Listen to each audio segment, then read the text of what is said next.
జనంలోకొచ్చిన జనసేనాని పవన్ రాకతో సైనికుల్లో నయా జోష్.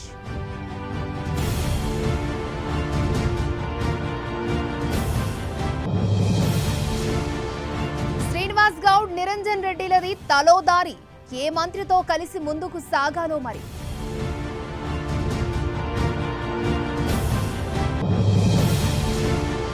విశాఖ కేంద్రంగా వైసీపీ పవర్ పాలిటిక్స్. బొత్స ప్రాభవం తగ్గిందంటూ పార్టీలో టాక్.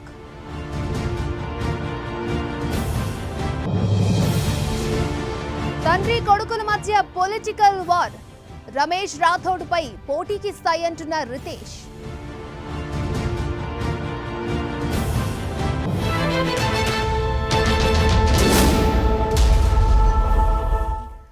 ఎన్నాళ్ళకెన్నాళ్లకు సుదీర్ఘ విరామం తర్వాత జనం మోహన్ చూసేందుకు బయటకొచ్చారు జనసేనాని. రాజకీయాల ప్రస్తావన లేకుండా ఇన్నాళ్ళు మౌనంగా ఉన్న ఆయన రాకతో జన సైనికుల్లో నూతన ఉత్తేజం వచ్చింది. నిరుద్యోగుల సమస్యలు, జాబ్ క్యాలెండర్ విషయంలో జరుగుతున్న ఆందోళనలకు మద్దతుగా జనసేనాధిపతి నిలవనున్నారా? ఆయన రాకతో పార్టీ మళ్ళీ యాక్టివేట్ అవుతుందా?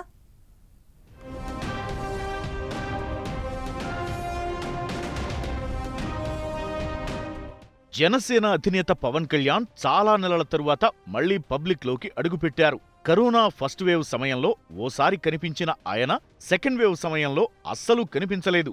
ఆయనకు కూడా కరోనా పాజిటివ్ రావడంతో హైదరాబాద్కే ఇన్నాళ్లు పరిమితమైపోయారు.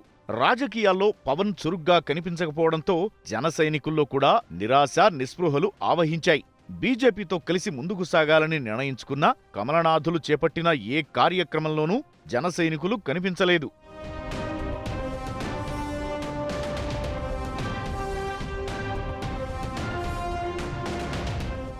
బీజేపీ, జనసేన మధ్య పొత్తు రాజకీయాలున్నప్పటికీ ఏపీ సర్కారుపై పోరాటంలో కమలనాథులు మాత్రమే పాల్గొంటూ వస్తున్నారు. దీనిపై రకరకాలుగా ప్రచారం జరుగుతోంది.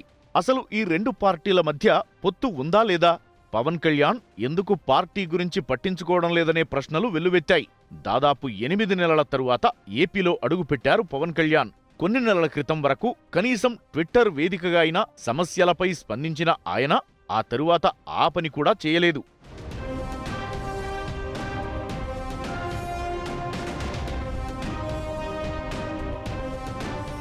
ప్రస్తుతం ఏపీలో జనసేనాని పవన్ కళ్యాణ్ పర్యటిస్తుండటంతో జన సైనికుల్లో ఒక్కసారిగా ఉత్సాహం ఉరకలెత్తింది.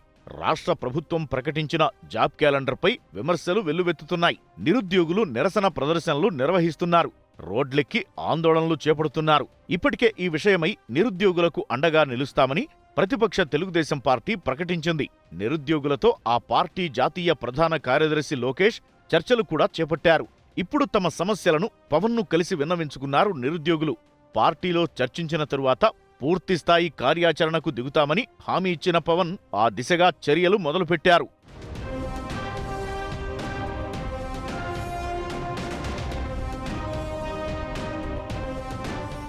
నిరుద్యోగుల జేఏసీ ప్రతినిధులతో మాట్లాడారు పవన్ కళ్యాణ్. వారు చెప్పిన విషయాలను సావధానంగా ఆలకించారు.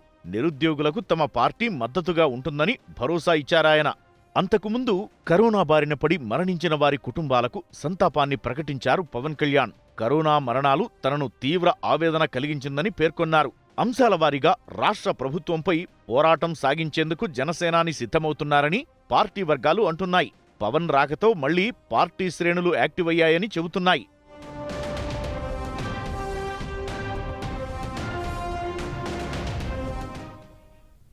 ఆ ఇద్దరు మంత్రులది ఒకే జిల్లా. తెలంగాణ ముఖ్యమంత్రికి ఇద్దరు సన్నిహితులే. ఒకరేమో పార్టీలో మొదటి నుంచి కొనసాగుతూ ఉంటే మరొకరేమో ఉద్యమ కాలంలో ఉద్యోగ సంఘాలను ఏకతాటిపైకి నడిపించారు. మరి వారిద్దరూ ఎందుకు కలిసి ముందుకు సాగడం లేదు? చెరోదారిలో ఎందుకు పయనిస్తున్నారు? కలిసి మీటింగులు పెట్టడం లేదు ఎందుకు? జిల్లా నేతలను సమన్వయం చేసుకుని ముందుకు సాగాల్సిన ఆ మంత్రులు ఎవరికి వారేగా ఎందుకుంటున్నారు?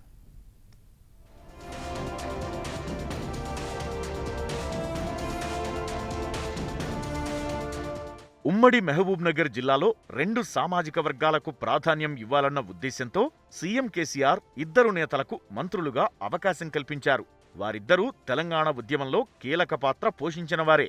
ఒకరు తెలంగాణ ఉద్యమం మొదలైన నాటి నుంచి కేసీఆర్ వెంటే ఉండగా మరో నేత ఉద్యోగ సంఘం నేతగా ఉద్యమంలో చురుగ్గా వ్యవహరించి కేసీఆర్కు సన్నిహితంగా మారారు. రెండోసారి అధికార పగ్గాలు చేపట్టడంతో వారిద్దరికీ మంత్రివర్గంలో చోటు కల్పించారు. ఇద్దరు మంత్రుల సమన్వయంతో జిల్లాలోని పార్టీ నేతలంతా ఏకతాటిపైకి వస్తారని అంచనా వేశారు. కానీ తాజా పరిణామాలతో వారిది చెరోదారి అన్నట్టుగా కనిపిస్తోంది.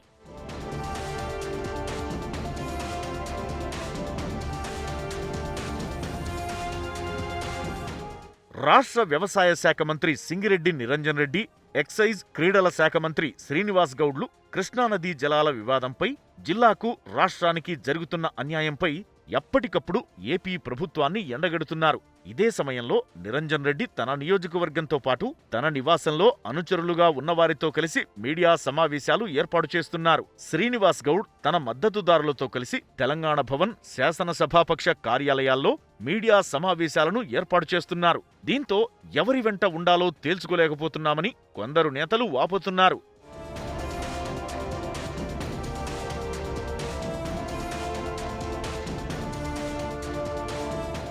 తెలంగాణకు సాగునీటి విషయంలో ఎదురయ్యే ఇబ్బందులపై నేతలు స్పందిస్తున్నా తలోదారి ఎంచుకోవడం ఇప్పుడు చర్చకు కారణమైంది. అమాత్యుల మధ్య భేదాభిప్రాయాలతో ఉమ్మడి పాలమూరు జిల్లాలోని ఇద్దరు శాసనసభ్యులు ఓ దశలో నువ్వానేనా అన్నట్టుగా ఆధిపత్య పోరుకు దిగారు. ఆ ప్రభావం జిల్లా అభివృద్ధితో పాటు రాజకీయంగా తమపై కూడా ప్రభావం చూపిస్తుందని భావించిన ఆ ఇద్దరూ ఇప్పుడు ఒక్కటయ్యారు.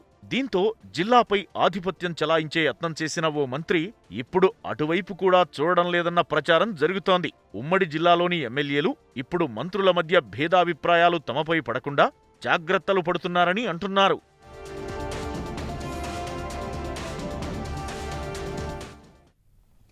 ఆ తండ్రి కొడుకుల మధ్య పొలిటికల్ వార్ మొదలైందా?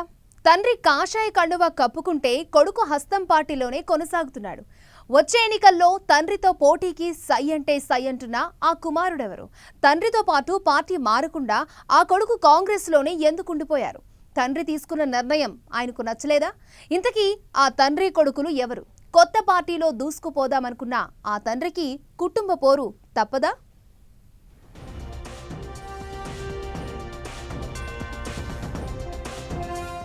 ఆదిలాబాద్ మాజీ ఎంపీ రమేష్ రాథోడ్ కుటుంబంలో పొలిటికల్ వార్ మొదలైనట్టే ఉంది. ఇటీవలే కాంగ్రెస్ పార్టీకి గుడ్ బై చెప్పి కమలదళంలో చేరారు రమేష్ రాథోడ్. వచ్చే ఎన్నికల్లో ఖానాపూర్ అసెంబ్లీ స్థానం నుంచి బీజేపీ అభ్యర్థిగా పోటీ చేయాలని భావిస్తున్నారు. ఆయన బీజేపీలో ఉండి చక్రం తిప్పాలనుకుంటుంటే ఆయన కుమారుడు రితేష్ రాథోడ్ మాత్రం కాంగ్రెస్లోనే కొనసాగుతూ తండ్రికి సవాల్ విసిరే పరిస్థితి కనిపిస్తోంది. తన తండ్రి బీజేపీలో చేరినా తాను మాత్రం కాంగ్రెస్లోనే కొనసాగుతానని బహిరంగంగానే చెబుతున్నారు రితేష్.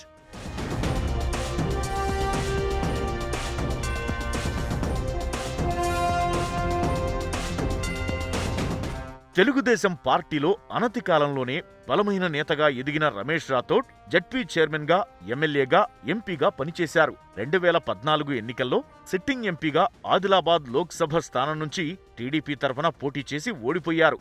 ఆ ఎన్నికల్లోనే ఆయన కుమారుడు రితేష్ రాథోడ్ ఖానాపూర్ అసెంబ్లీ స్థానం నుంచి టీడీపీ తరఫున పోటీ చేసి ఓడిపోయారు. అనంతరం తండ్రి కొడుకులు ఇద్దరూ టీఆర్ఎస్ పార్టీలో చేరారు.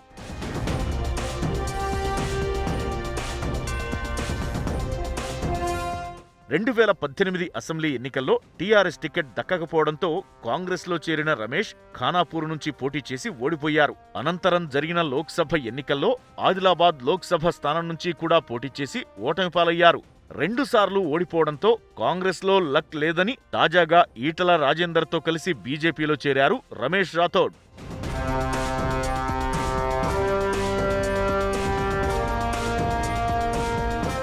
రెండు 2014 తరువాత రమేష్ రాథోడ్ కుమారుడు రితేష్ రాథోడ్ ఏ ఎన్నికల్లోనూ పోటీ చేయలేదు. తండ్రికి అండగా నిలుస్తూ ఆయన గెలుపు కోసం ప్రయత్నించారు. కానీ ఇప్పుడు రమేష్ బీజేపీలో చేరడం రితేష్కు ఇష్టం లేదని చెబుతున్నారు. కాంగ్రెస్లో ఉంటే వచ్చే ఎన్నికల్లో ఖానాపూర్ లేదా ఆసిఫాబాద్ అసెంబ్లీ నియోజకవర్గాల నుంచి టికెట్ తెచ్చుకుని పోటీ చేయొచ్చని రితేష్ భావిస్తున్నారట. ఒకవేళ అవకాశం వస్తే ఖానాపూర్లో తండ్రిపై కూడా పోటీ చేసేందుకు రెడీ అంటున్నారని టాక్. తండ్రి రమేష్ రాథోడ్ బీజేపీలో చేరిన తరువాత ఎక్కడా రితేష్ రాథోడ్ కనిపించలేదు. బీజేపీలో చేరాక ఉమ్మడి ఆదిలాబాద్ జిల్లాలో రమేష్ విస్తృతంగా పర్యటిస్తున్నారు. కానీ రితేష్ మాత్రం కాంగ్రెస్ పార్టీ కార్యకర్తలతోనే ఉంటున్నారు. తండ్రితో కలిసి నడిచే అవకాశాల్లేవని అంటున్నారు. పీసీసీ చీఫ్గా రేవంత్ నియమితులయ్యాక ఆయనను వెళ్లి కలిసి వచ్చారు రితేష్. దీంతో ఆయన కాంగ్రెస్లోనే కొనసాగుతారనే అంశం స్పష్టమైందని భావిస్తున్నారు. కాంగ్రెస్లోనే కొనసాగుతానని రేవంత్ రెడ్డికి రితేష్ చెప్పారని అంటున్నారు. బీజేపీలో రమేష్ రాథోడ్ చేరడంతో అసంతృప్తుల సంఖ్య ఎక్కువైందనే ప్రచారం జరిగింది. దీనికి తోడు ఇప్పుడు ఇంటిపోరు కూడా ఆయన్ను ఇబ్బంది పెడుతోందని అంటున్నారు. తండ్రి కొడుకుల మధ్య రాజకీయ వైరం మొదలైనట్టేనని కొందరు భావిస్తున్నారు. మరికొందరు మాత్రం ఇదంతా రాజకీయ ఎత్తుగడలో భాగమేనని అంటున్నారు. ఈ నేపథ్యంలో తండ్రి కొడుకుల కహానీ ఎటువైపు దారితీస్తుందో చూడాలి. లోనే కాదు, రాష్ట్ర రాజకీయాల్లోనూ ఆయనకు ప్రత్యేక గుర్తింపు ఉంది. రాజకీయంగా ఆ కుటుంబానికి జిల్లాలో తిరుగులేని పట్టుంది. అంతకుముందు ఉమ్మడి రాష్ట్రంలో కాంగ్రెస్ ప్రభుత్వంలో తిరుగులేని ఆధిపత్యం చెలాయించిన ఆయన ఇప్పుడు ఎందుకు సైలెంట్ అయిపోయారు? పవర్ పాలిటిక్స్కు విశాఖ కేంద్రంగా మారడంతో ఆయన హవా తగ్గిపోతోందా? తన మంత్రిత్వ శాఖ గురించి తప్ప మిగిలిన విషయాలను పట్టించుకోవడం లేదెందుకు? ప్రస్తుతం ఆయన పవర్స్ తగ్గిపోయాయా? ఇంతకీ ఆ సీనియర్ లీడర్ ఎవరు?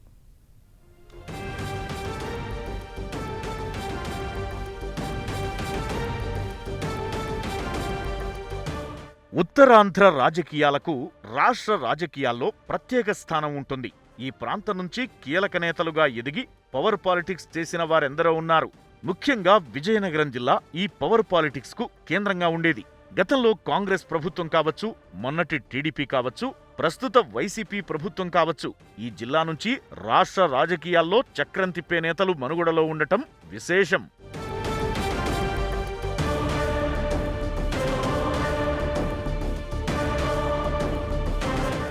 ప్రస్తుత రాజకీయాల్లో కీలక నేతలుగా మంత్రి బొత్స సత్యనారాయణ, టీడీపీ సీనియర్ నేత కేంద్ర మాజీ మంత్రి అశోక్ గజపతిరాజు జిల్లాలోనే కాదు, రాష్ట్ర రాజకీయాల్లో కూడా తమ ఉనికి చాటుకున్నారు. వీరిద్దరూ ఒంటి చేత్తో రాజకీయాలు చేస్తూ తిరుగులేని నేతలుగా చలామణి అవుతున్నారు. వైసీపీ అధికారంలోకి వచ్చిన తరువాత పరిస్థితులు ఒక్కసారిగా తారుమారయ్యాయి. మాన్సాస్ వివాదంతో అశోక్ గజపతిరాజు వ్యక్తిగతంగా, రాజకీయంగా తీవ్ర ఇబ్బందులు ఎదుర్కొంటున్నారు. మరోపక్క మంత్రి పదవిలో ఉన్న బొత్స సత్యనారాయణ కూడా యాక్టివ్ పాలిటిక్స్ కు దూరంగా ఉంటున్నారన్న చర్చ జరుగుతోంది.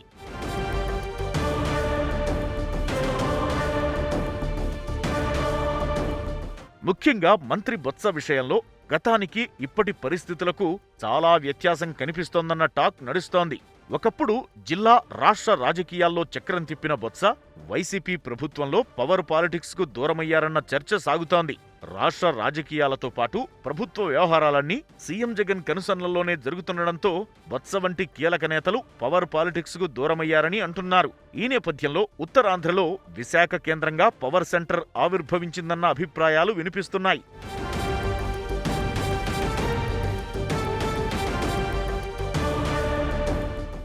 రాజ్యసభ సభ్యుడు విజయసాయిరెడ్డి కనుసన్నల్లోనే ఉత్తరాంధ్ర రాజకీయాలు నడుస్తున్నాయని, ఏ చిన్న పని కోసమైనా ఎమ్మెల్యేలు సహా చోటామోటా నేతలంతా విశాఖకు పరుగులు తీస్తున్న పరిస్థితులున్నాయని అంటున్నారు. కాంగ్రెస్ ప్రభుత్వ హయాంలో సుమారు 10 ఏళ్లపాటు బొత్స కుటుంబ పాలనకు తిరుగులేకుండా పోయింది. బొత్సకు షాడో నేతగా మేనల్లుడు చిన్నశ్రీను జిల్లాలో చక్రం తిప్పేవారు. జిల్లాలో ఏం జరగాలన్నా చిన్నశ్రీను కనుసన్నల్లోనే జరిగేది. అధికారుల బదిలీలు, కాంట్రాక్టు పనులు, పోస్టింగులు, పోలీసు కేసులు, అధికార యంత్రాంగంపై పెత్తనం అంతా ఆయనదే. వీటిపై అప్పట్లో విపరీతమైన విమర్శలు, ఆరోపణలు వచ్చాయి.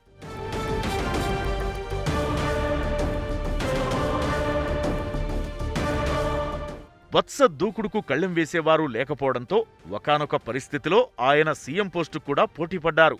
అయితే 2014లో జరిగిన ఎన్నికల్లో బొత్స కుటుంబమంతా ఓటమి పాలైంది. 5 ఏళ్ల తరువాత మళ్లీ బొత్స ఫ్యామిలీ ఫామ్లోకొచ్చింది.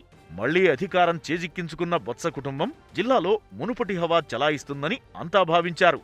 వైసీపీ అధికారంలోకి వచ్చిన 3-4 నెలల వరకు రాజకీయ పరిస్థితులు అలానే కనిపించాయి. కానీ రాను రాను వైసీపీ ప్రభుత్వ పాలనలో మార్పులు చోటు చేసుకుంటూ వచ్చాయి.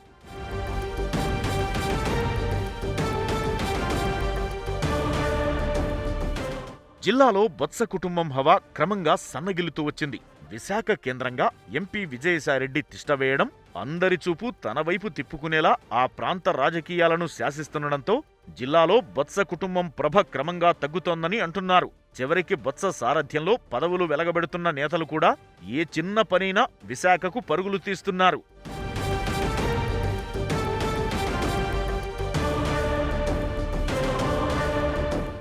ప్రస్తుతం జిల్లాలో పలువురు నేతలు నామినేటెడ్ పదవుల కోసం ఆశగా ఎదురుచూస్తున్నారు. గతంలో అయితే ఎవరికి ఏ పదవిని కట్టబెట్టాలో అన్న నిర్ణయం బొత్స ఇలాకాలోనే వెలువడేది. ప్రస్తుతం పవర్ సెంటర్ విశాఖకు మారిపోవడంతో అంతా విజయసాయిరెడ్డి కరుణ కోసం వెంపర్లాడుతున్న పరిస్థితులు ఉన్నాయని టాక్. ఇక పార్టీ మారే నేతలు సైతం విశాఖకు వచ్చి విజయసాయిరెడ్డి సమక్షంలో వైసీపీ కండువాలు కప్పుకుంటున్నారు. తాజాగా టీడీపీ మాజీ ఎంపీ డాక్టర్ డివిజి శంకర్రావు సైతం ఎంపీ విజయసాయిరెడ్డి సమక్షంలోనే వైసీపీ కండువా కప్పుకున్నారు.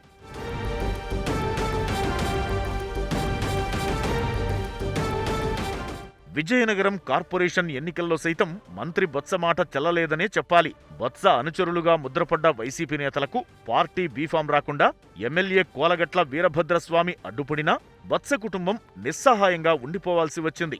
పైగా పంచాయతీ విజయసాయిరెడ్డి వద్దకు వెళ్లడం, ఆయన సూచనల మేరకు అభ్యర్థుల ఎంపిక జరగడం బొత్స అనుచరుల్లో నిర్లిప్తతకు దారితీసిందని అంటున్నారు. తమ అనుచరుల్లో ఒక్కరికి కూడా టికెట్ ఇప్పించుకోలేని దుస్థితిని ఎదుర్కొన్నారు.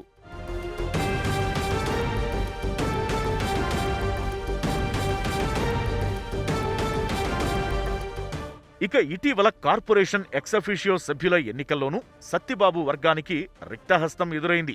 ఇక్కడ కూడా ఎమ్మెల్యే కోలగట్ల మాటే చెల్లుబాటైంది.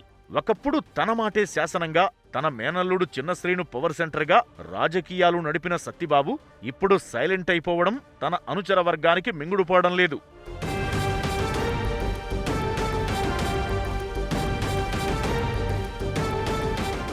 సీఎం జగన్కు తెలియకుండా మంత్రి బొత్స సొంత నిర్ణయాలు తీసుకునేంత స్వేచ్ఛ లేదని, ఏదైనా అధిష్టానం నిర్ణయం బట్టే నడుచుకోవాల్సి ఉండటంతో బొత్స దూకుడు కొంత తగ్గిందనే వాదనలు వినిపిస్తున్నాయి. ముఖ్యంగా అభివృద్ధి కార్యక్రమాలకు సంబంధించి కాకుండా వ్యక్తిగత నిర్ణయాలు, పార్టీ నేతల పనుల విషయంలో బొత్స కుటుంబం మునుపటిలా కాకుండా కాస్త ఆచితూచి అడుగులు వేయాల్సి వస్తోందన్న చర్చ నడుస్తోంది.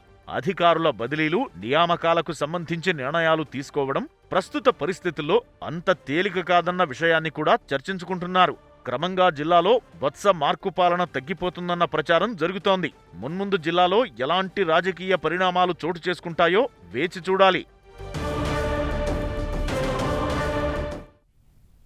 ఫ్యాక్షన్ రాజకీయాలకు, ఆధిపత్య పోరుకు నిలయమైన జమ్మలమడుగులో ఆయన తిరుగులేని నేత.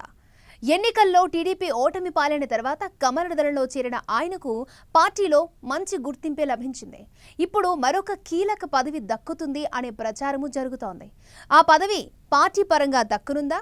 ఆయనలో ఏ క్వాలిటీస్ చూసి బీజేపీ హైకమాండ్ ప్రాధాన్యం ఇవ్వాలని భావిస్తోంది? బీజేపీలో చేరిన తర్వాత పార్టీకి ఆయన చేసిన మేలేంటి? ఇంతకీ ఆ నాయకుడెవరు?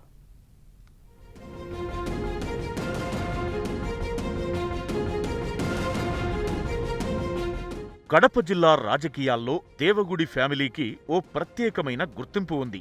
ఈ ఫ్యామిలీలో ముఖ్యంగా చెప్పుకోవలసిన పేరు ఆదినారాయణ రెడ్డి.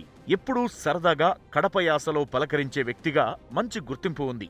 ముక్కుసూటి రాజకీయాలకు ఆయన పెట్టింది పేరు. 2004 నుంచి 2014 వరకు వరుసగా 3 సార్లు జమ్మలమడుగు ఎమ్మెల్యేగా విజయం సాధించారు. 2016లో ఆయన టీడీపీలో చేరి మంత్రిగా కూడా పనిచేశారు. ఆ తరువాత ఆదినారాయణ రెడ్డికి ఓటమి ఎదురైంది. కడప ఎంపీ అభ్యర్థిగా టీడీపీ తరపున పోటీ చేసి ఓడిపోయారు. ఆ తరువాత బీజేపీలో చేరిన ఆదినారాయణ రెడ్డికి ఇప్పుడు కేంద్ర స్థాయిలో మంచి పదవి లభించనుందనే టాక్ వినిపిస్తోంది.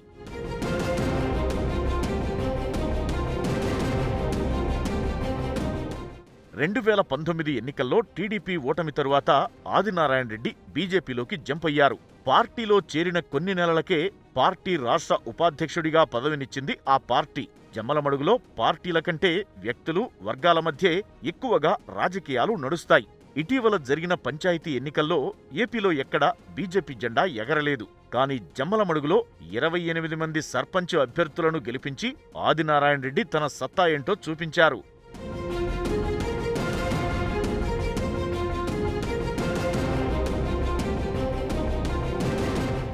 మున్సిపల్ ఎన్నికల్లో రాష్ట్రంలో ఎక్కడా లేని విధంగా జమ్మలమడుగులో 40% పైగా ఓట్లు సాధించి గట్టి పోటీనిచ్చింది బీజేపీ. దీనికి కారణం ఆదినారాయణ రెడ్డేనని అంటున్నారు. జీహెచ్ఎంసీ ఎన్నికల్లో ఆదినారాయణ రెడ్డికి 4 డివిజన్లకు ఇన్ఛార్జి బాధ్యతలు అప్పగిస్తే వాటిలో 3 గెలిపించారని ఆయన వర్గీయులు చెబుతున్నారు.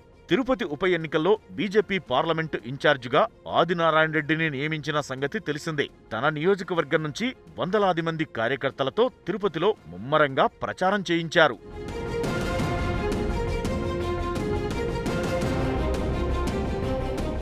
ఉప ఎన్నికలో బీజేపీకి ఆశించిన ఫలితం రాలేదు.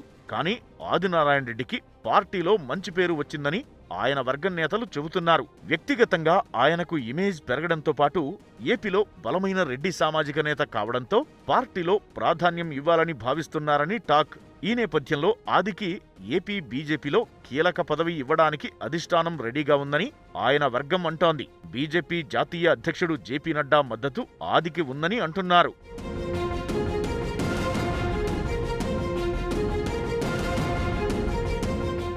బీజేపీలోకి వెళ్లిన తరువాత ఆదినారాయణ రెడ్డి హిందీ కూడా నేర్చుకున్నారని చెబుతున్నారు. ఈ పరిస్థితిలో ఆయనకు చైర్మన్ హోదా కలిగిన పదవి ఇస్తారనే ప్రచారం జోరుగా సాగుతోంది. పార్టీలో చేరిన కొద్ది నెలలకే రాష్ట్రంలో ఉపాధ్యక్ష పదవిని కట్టబెట్టిన బీజేపీ అధిష్టానం ఇప్పుడు ఎలాంటి పదవినిస్తుందోననే ఆసక్తి నెలకొంది. కాకపోతే కొందరు మాత్రం ఆయనకు ఇప్పటికిప్పుడు ఎలాంటి పదవి ఇవ్వకపోవచ్చని అంటున్నారు. ఇవి పొలిటికల్ పంచ్ డీటెయిల్స్. మరిన్ని అప్డేట్స్ కోసం చూస్తూనే ఉండండి 10 టీవీ. జనం కోసం, నిజం కోసం.